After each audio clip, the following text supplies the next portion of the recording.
Every second of every day, 1,000,000 souls die screaming across the galaxy. Some are slain in battle, others torn apart by Xenos horrors, still more lost to the warp. But there is another fate that stalks the shadows of the Imperium, one few ever speak of openly: the fate of those who break the Emperor's law. In the grim darkness of the far future, crime is not just disobedience, it is treachery against survival itself.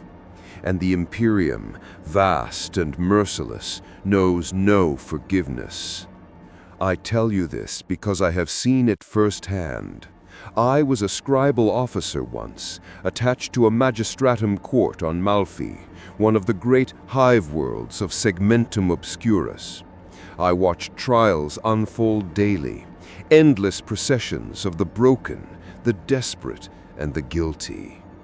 To steal a loaf of corpse starch, to speak a word against a noble's tithe, even to fail at one's assigned labor, these were crimes worthy of punishment.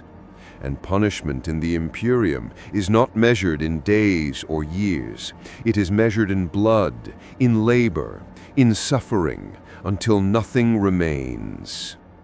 If you crave more tales from the Dark Millennium, remember, the Emperor protects those who stand vigil. Support the channel, stay with us, and walk further into this abyss with me. The condemned never walk alone. They are shackled in long chains, necks bowed, wrists bound, boots heavy with iron weights. Some scream, some beg, some laugh madly, but all end the same. Execution is not always the first recourse. To kill swiftly is wasteful, and the Imperium cannot afford waste. A criminal has already forfeited their life, but before it is taken, it must serve. I remember one man clearly, Jorvik Hull, a dockhand caught skimming from the Administratum's cargo records. His punishment was not death, it was press ganging. The Arbites chained him, branded his cheek with the Aquila, and loaded him into a transport bound for the front lines. His body would be spent as fuel for the Astra Militarum's endless wars. That was his sentence. In truth, it was no different than a death warrant, only slower and with more screams in between. Others were less fortunate. There were those whose crimes marked them as untrustworthy even for the firing line. Murderers, political dissidents, or anyone accused of consorting with heretical cults. These did not march to war as soldiers. They were chained together in manufactoria pits, stripped of names and faces beneath soot, and condemned to feed the Imperium's machine. Their lives bled away in the glow of smelters, in the choking dust of promethium refineries, or crushed beneath collapsing mine shafts. Every bolt round, every lasgun charge, every armored vehicle that kept the guard fighting, it was built on their broken backs. The Emperor wastes nothing, not even a criminal's last breath. There are darker sentences still. Some convicts vanish from the record altogether. They are marched away in silence, claimed by black-robed officials who bear seals none dare question. The Arbites hand them over without hesitation, and their chains rattle no more. These are the ones bound for the black ships. To the Imperium, a psyker is a resource and a danger in equal measure. And what better use for the most treacherous criminals than to serve as fuel for the Emperor's great hunger? Not all aboard the black ships are witches. Some are simply meat destined for sacrifice upon the golden throne, their souls burning in the Astronomicon's eternal fire. You might imagine death would be a release, but the Imperium is careful. A bullet is quick. A guillotine is merciful. Punishment is not meant to be either. It is meant to remind the billions who toil and starve that to falter is to suffer, and to suffer is to serve. The Arbites of Malfi made this lesson clear to us all. When sentences were read, it was in the great plaza of the hive's central spire. Thousands gathered, not for justice, but for instruction. The condemned stood beneath the steel aquila, their crimes bellowed by voxcasters, their punishments branded into their flesh. Children watched, workers watched, everyone watched. The message was simple. The Imperium does not forgive. It consumes. Jorvik Hull, the dockhand, never returned. No one ever does. He was loaded onto a transport with 1,000 others, bound for some war on a nameless world.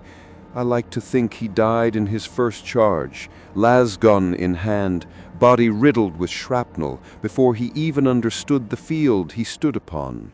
For a criminal of the Imperium, that is the closest thing to mercy.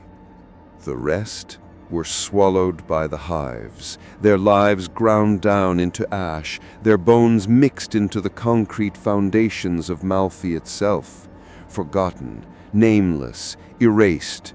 And that is what happens to criminals in the Imperium. You don't serve time, you serve forever, until the Imperium itself decides it has taken enough. But this is only the beginning, for there are worse fates yet. The Penal Legions. That is the name whispered with both contempt and terror across the Imperium. If death camps and manufactoria pits consumed the lives of the condemned in silence, then the Penal Legions are where criminals are hurled into the galaxy's wars as a spectacle of punishment. I saw them once, not on Malfi, but during my assignment to the 82nd Vardan Shock Troops. We were deployed to hold a fortress line against a Tyranid splinter fleet. Our ranks were bolstered by 1,000 convicts in ragged uniforms, each marked by a crude number stenciled on their chest. The Penal Legionnaires were not like regular guardsmen. They did not carry the Emperor's insignia with pride. They wore explosive collars around their necks, each fitted with a detonator wired to a commissar's control wand. Disobedience meant instant decapitation. Flight meant annihilation. Even hesitation could end with the sharp click of a button and a headless corpse collapsing in the mud. To the Imperium, these men and women were not soldiers. They were ammunition. I remember the smell before anything else. Penal Legionnaires reeked of unwashed flesh, rusted chains, and despair. Many were gaunt, starved by long transport in rusting void prisons. Some were little more than skin and bone, yet they were handed lasguns and driven forward. Discipline was not enforced by loyalty. It was enforced by the shadow of the commissar and the promise of the detonator. When the swarm came, the Legion was sent ahead of us. Their task was not victory, it was sacrifice. They charged across the killing field in a screaming wave, lasguns blazing wildly, collars blinking red as their masters drove them forward. Some broke and tried to flee. Their heads exploded in flashes of gore, painting the ground with chunks of skull and brain. Others fought like madmen, desperation turning them into temporary heroes. A few even brought down monstrous Tyranid creatures, tearing into them with stolen grenades or lasfire at point-blank range. But in the end, they were nothing but bait, meat to slow the swarm, to give us time to fortify. I will never forget the sight of one prisoner, a woman named Calix, who had been convicted of poisoning her hab block. She fought with terrifying ferocity, wielding her lasgun until it overheated, then bashing the skull of a hormogigant with its stock. She screamed curses into the swarm until a warrior beast impaled her through the chest. Even then her collar detonated, blowing her head apart and splattering alien ichor in a grisly halo. That was the Imperium's justice. Even in death, her punishment was executed to the letter. The penal legions do not win wars. They buy seconds, minutes, perhaps hours. They bleed so others may live. They are cannon fodder, human shields, shock troops thrown into minefields to clear the way for true soldiers. And yet, in their suffering, the Imperium finds grim utility. For every 1,000 convicts who die screaming, perhaps one survives long enough to earn the impossible, a pardon. There are tales, scattered and half-believed, of legionnaires who distinguish themselves in battle, proving their loyalty with rivers of blood. But such stories are rare, more myth than truth. The commissar of our regiment, a cold man named Voren, made a speech to the penal legionnaires before the assault. His words still echo in my skull. "You have sinned against the Emperor. Now you will serve him with your lives. Each of you is already dead. Die well, and perhaps in the ashes of your bodies, your souls may find forgiveness." The criminals cheered, not in hope, but in madness. When your life is already forfeit, what is left but to scream louder than your fear? Still with us in the darkness? Hit that like button if this tale chills your soul. That battle on Vardon's line ended as most do. The penal legion was annihilated to the last man. Not one convict returned from the killing fields. And yet their sacrifice had value. They slowed the swarm long enough for the guard to reposition heavy bolters and bring the artillery batteries to bear. Without them, the 82nd Vardon would have been torn apart before the sun set. Their deaths were the only reason we lived to fight another day. But don't mistake that for mercy. The Imperium does not forgive. Even those few who somehow survive a campaign find themselves rechained, recollared, and marched into the next war, and the next, and the next. For in the eyes of the Emperor's servants, once a criminal, always a tool. Tools are not given freedom. They are used until they break. That is the fate of criminals consigned to the penal legions.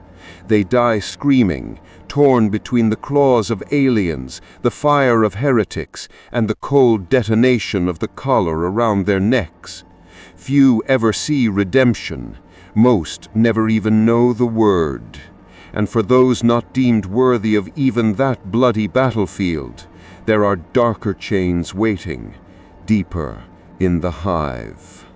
If the penal legions are the most visible punishment for criminals, then the manufactoria and hive industries are the invisible graveyards of billions. Not every convict is given a lasgun and a collar. Many are cast into the endless machinery of the Imperium itself. Factories, mines, refineries, furnaces, places where a life can be spent in days and a body discarded without even a tally mark in the Administratum's archives. On Malfi, I once descended into the sump levels of Hive Ventralis under Arbeit's escort, tasked with recording the sentencing of an entire Hab block found guilty of tithe evasion. It was not a trial. It was not even a judgment. The evidence was insufficient yield in their assigned labor quotas. Their punishment was consignment to the manufactoria pits. I will never forget the sound when the steel doors opened, the roar of machinery, the hiss of steam, the thunder of pistons, and the cries of thousands already trapped within. The condemned were stripped of names, clothing, even their hair. They became nothing but numbers painted on their backs in red ink. Each was shackled at the ankle and the wrist, bound to conveyor lines or furnace doors. Their task was simple, yet endless, to keep the machine moving, no matter the cost. Those who faltered were beaten by overseers armed with shock mauls. Those who collapsed were tossed into the furnace as fuel, their screams drowned by the hiss of promethium flames. Nothing is wasted in the Imperium, not even the flesh of its criminals. I watched one man, once a thief of noble goods, assigned to shovel ore into a smelter. He worked until his arms trembled, until blood streaked from his palms where the iron had cut deep. When he fell, the overseer did not even look at him. A servo-automaton seized him by the neck and dragged him, still gasping, into the furnace mouth. The machine did not pause. The smelter's glow flared brighter, and the line kept moving. His death was no different from a lump of coal. In another sector, I saw criminals forced into the mines beneath the hive, digging for promethium in shafts where air was thin and light was scarce. The tunnels reeked of sweat, rust, and despair. Those who broke a pickaxe or failed to meet quota were sealed alive inside shafts, their bodies left to rot in the dark.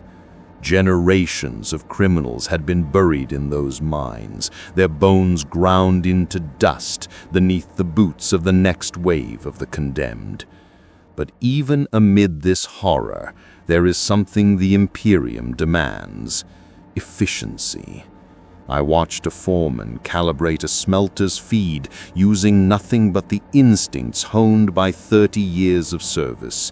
He judged the ore load by the color of the flames, adjusted the feed valves, and brought the machine to peak output in minutes. In that moment, amid the screams and the smoke, I glimpsed the strange beauty of competence, even in the heart of a punishment meant to destroy. The Imperium survives because its people, even its criminals, are forced into becoming part of a machine larger than themselves. The irony is that for many criminals, this fate is worse than the penal legions. At least on the battlefield, there is a chance, however slim, for a quick death or a moment of defiance. In the manufactoria pits, there is no glory, no battlefield, no chance to strike a blow against the enemy, only endless toil until your body collapses and the machine swallows you whole. I once spoke to an Arbeits captain about this. He told me bluntly, the penal legions burn bright and die fast. The pits burn slow. Both feed the Imperium. Both are necessary. He said it without emotion, without cruelty. To him, it was simply fact. And perhaps that is what makes it so terrifying. The banality of it, the normalization of suffering on such a scale that it no longer shocks those who command it. For criminals who vanish into the hive industries, there is no record of release.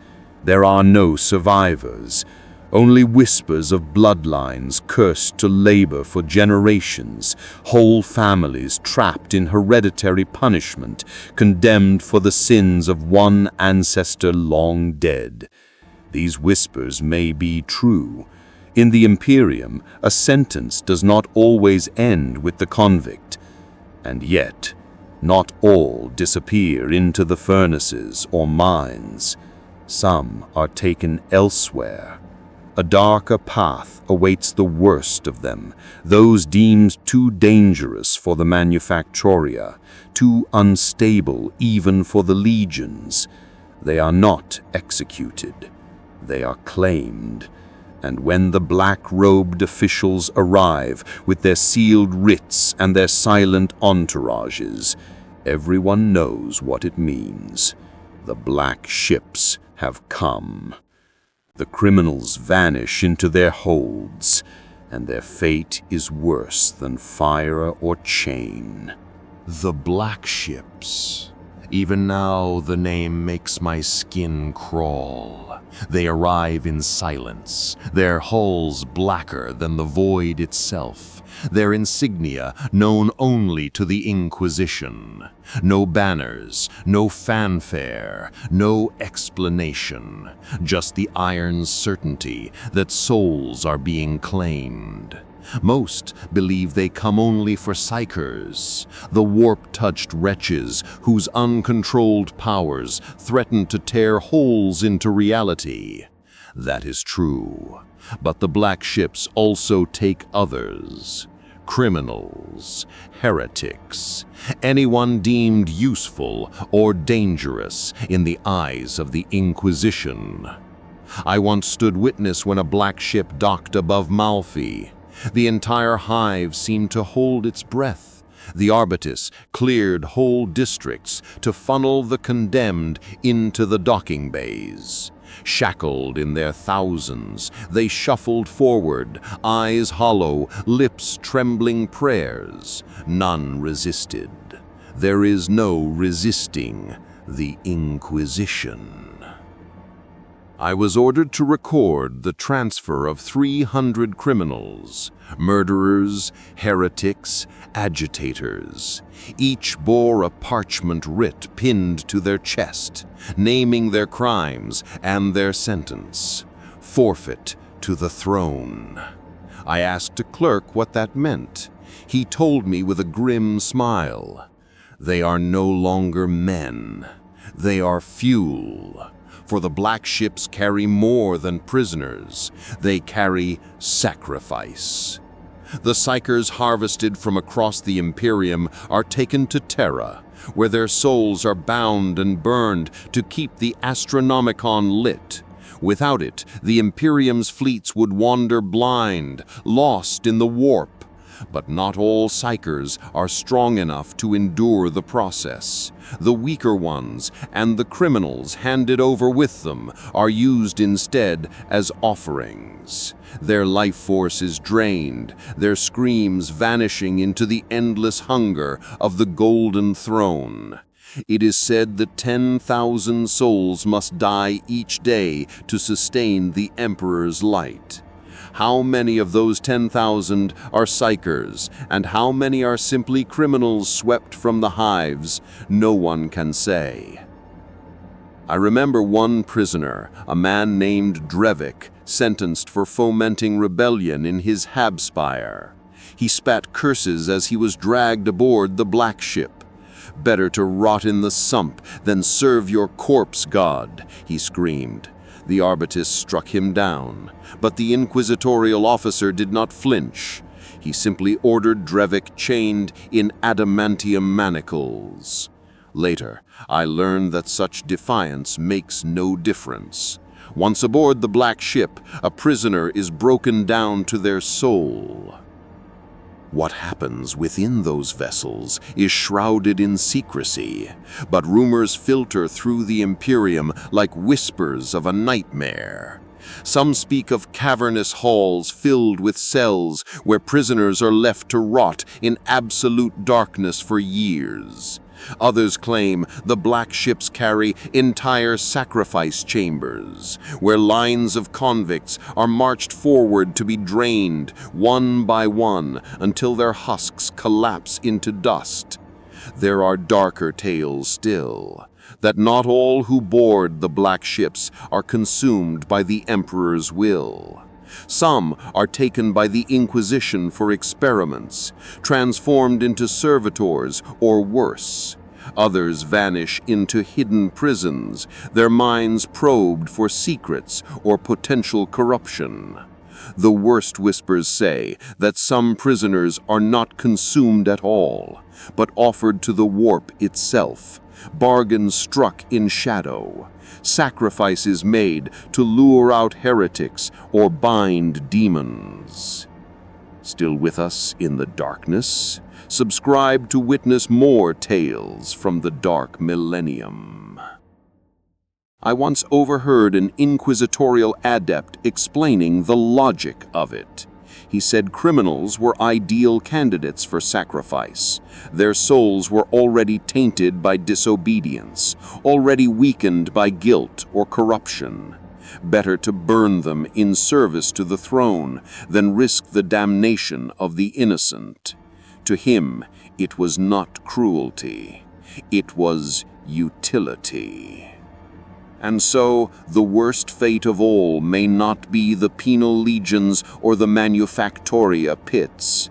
It may be the black ships. For there, a criminal is stripped of everything: body, name, even soul. They are not remembered, not buried, not mourned.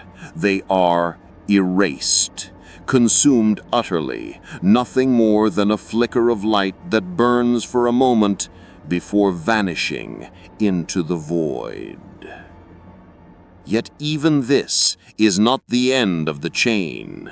For some criminals, those whose crimes reek of true heresy, trafficking with demons, worshipping the ruinous powers, the black ships are not their destination. They are claimed directly by the Inquisition, and the Inquisition's justice is darker than any furnace or battlefield. For them, there is only interrogation, torture, and a final reckoning that no mortal soul could endure. The Inquisition, even to speak the name aloud, is to invite terror.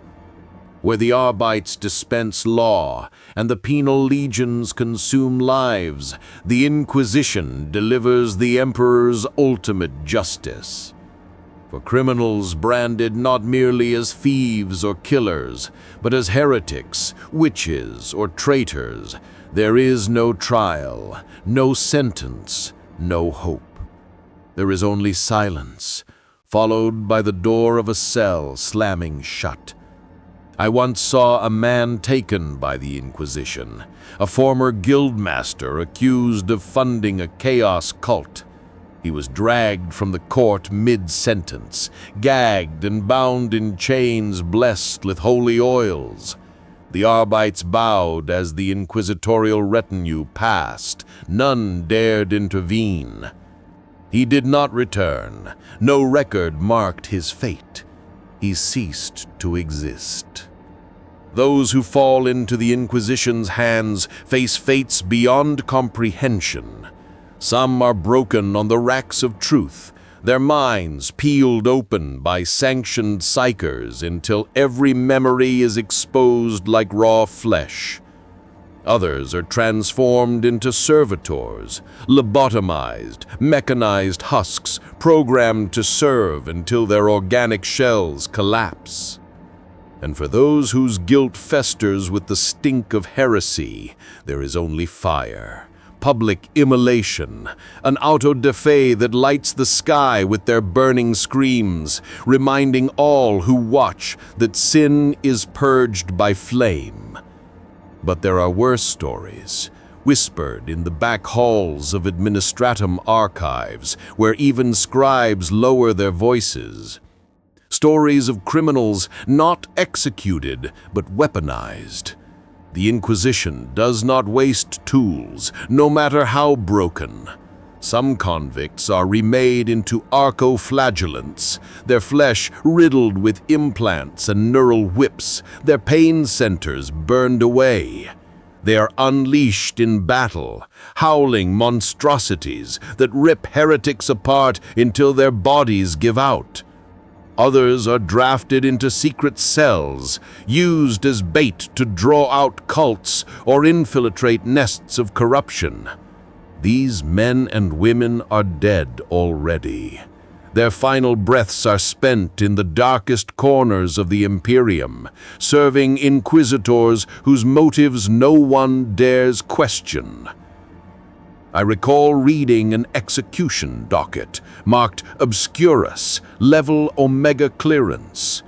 It spoke of an entire hab block sentenced to soul cleansing, their inhabitants rounded up for suspected taint. Not one survived. The Inquisition erased them, not for what they had done, but for what they might do. In a galaxy where one whisper of chaos can doom a world, the punishment for criminals is not measured in fairness. It is measured in prevention. The irony is that criminals in the Imperium are not rare. They are inevitable. Hunger breeds theft. Desperation breeds violence. Fear breeds whispers. And in the eyes of the Imperium, all of these are sins. It is said the average citizen commits enough minor crimes in a week to warrant a lifetime of punishment. Yet most go unnoticed, swallowed in the sea of humanity. For those who are caught, however, justice is swift, merciless, and absolute. The penal legions die screaming. The manufactoria pits consume their bones. The black ships drain their souls. And the Inquisition annihilates them so utterly that nothing remains, not even memory. I once asked a priest of the ecclesiarchy why this is so. His answer was chilling in its simplicity. The emperor requires sacrifice. Criminals are the first offering. To him, this was not cruelty. It was faith. Every criminal who died in fire or battle was another candle of purity burning against the endless dark. And yet I cannot help but wonder, when a starving mother is executed for stealing bread, when a boy is chained for speaking words of doubt, when an old man is burned for failing to meet tithe, do their souls truly find peace in the Emperor's light? Or do they scream forever in the void, joining the countless billions crushed beneath the Imperium's iron heel? I do not know. Perhaps no one does. But this I know for certain. In the Imperium, there are only 3 endings for a criminal: death, duty, or damnation. And most find all 3 before the end. What happens to criminals in the Imperium of Man? They are broken, consumed, and erased.